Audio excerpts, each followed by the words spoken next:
Nepal is renowned for its challenging treks, stunning views, and high peaks. But as you're enjoying the beauty of the country, don't forget there is a culinary culture worth exploring. Dal bhat, rice, lentils, and often vegetable curry is a national dish, and you'll see it everywhere along with momos. During a cooking class in Kathmandu, I learned how to make these South Asian dumplings, chopping cabbage and onion, mincing garlic and ginger, and even making dough from scratch.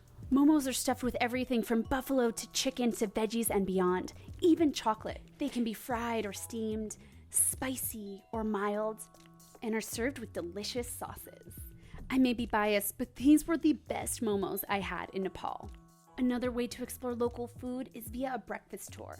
Along with trying typical breakfast foods most visitors never get to in hard-to-find places, you'll see Kathmandu as it wakes up, including the Asan Market, open from 5 to 8 a.m. So what did we try?